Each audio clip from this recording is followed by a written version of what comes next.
Hello, everybody, and welcome to 180 Perspective. My name is Steve. Now, today we are going to begin our study on Revelation. Now, what's interesting is I've titled this called A Kingdom of Hope in the Apocalypse. Now, I know many of you guys right now, when you're saying apocalypse, ? What does that mean? I mean, what comes to your mind when you hear that word apocalypse? I mean, really, seriously, most of us think end of the world destruction, cataclysmic. Well, Hollywood has done a really good job at trying to give us a definition of apocalypse that fits that image there, the destruction of everything.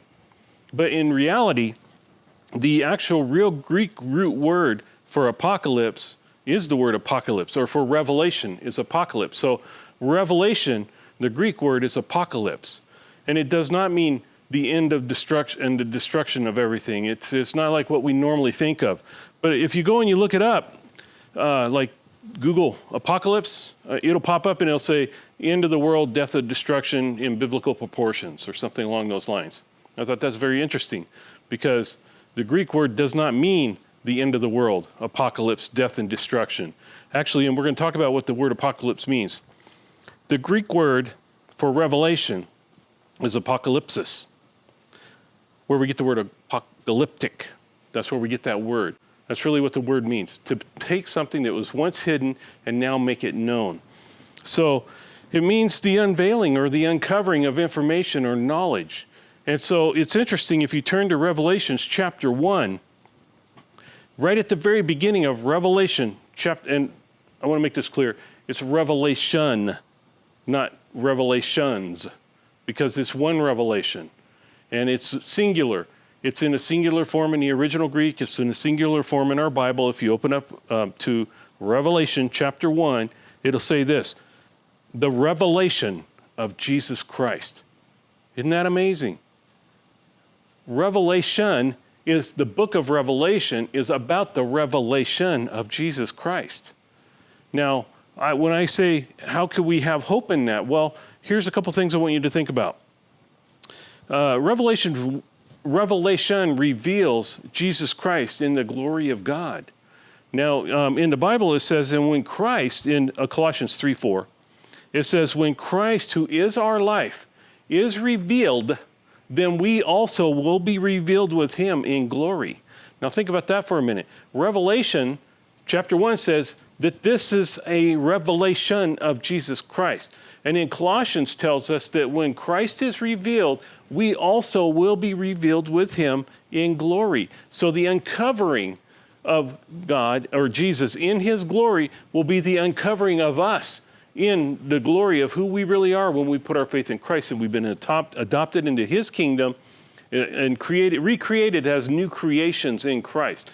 Part of that new creationhood and the unveiling of that new creationhood is going to be exposed and revealed when Revelation is unfolding. Isn't that amazing? Now think about that for a little bit. Therefore, 1 Peter 1:13 says, prepare your mind for action. Keep sober in spirit. Fix your hope completely on the grace to be brought to you at the revelation of Jesus Christ. You see that? Fix your hope completely on the grace to be brought to you at the revelation of Jesus Christ. Now that's amazing to me. Now what is hope? I've talked about hope before. Hope, in the real definition of hope, is a confident expectation. It's a confident expectation. So it's being so confident of what we expect that we're actually willing to move on it before receiving the benefits of it. And I've talked about this in the past. It's actually in my book too, The God-Shaped Life. If you read that, I talk about what hope is. I talk about what faith is in that book. If you haven't got your copy, you can. I'll put the links below. You can get it on Amazon, or you can get it on Barnes & Noble. You can get an electronic copy, or you can get a hardback copy. This is a little commercial plug for the God-Shaped Life. So go and read it. Okay, let's come back here. So as we study through, what we're going to be doing is I'm going to take the next weeks, and who knows how long it might take. It could take a while. But we're going to go through and talk about the apocalyptic or the unveiling literature. And so we're going to start, though, with Matthew, where Jesus is talking to his disciples about what the apocalyptic is, or what the end times, what to expect during these end times, and what you're going to see happening. We're going to bounce over to Daniel and Isaiah and some of the Old Testament prophets to see what they predicted and how God revealed to them some of the things that are going to take place in the end times, or the apocalyptic times, so what we consider to be apocalyptic.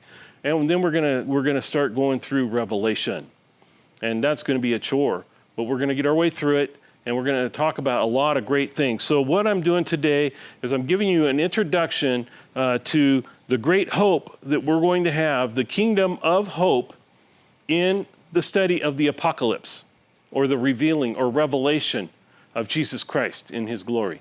So I'm excited, and I look forward to spending the time with you. We got a whole bunch to cover, and I'll try to keep my little videos short and not going hours long, but it's a lot of information that we're going to cover.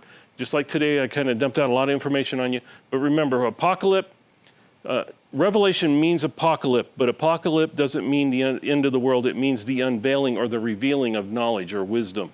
And Paul prayed, I pray that God would give you a spirit of wisdom and of revelation in the knowledge of Christ. I pray that same thing for you, that as we experience Christ and we see more, and the unveiling of Christ is more placed in front of us so we can see it more clear, see him more clear, that we will gain wisdom and understanding through all of this, and that things will be unveiled to us so that we can be complete and lack nothing in Christ. Then our hope will be secure. And we need hope. We need hope. Blessings. Again, my name is Steve with 180 Perspective. I'll see you soon as we begin this study.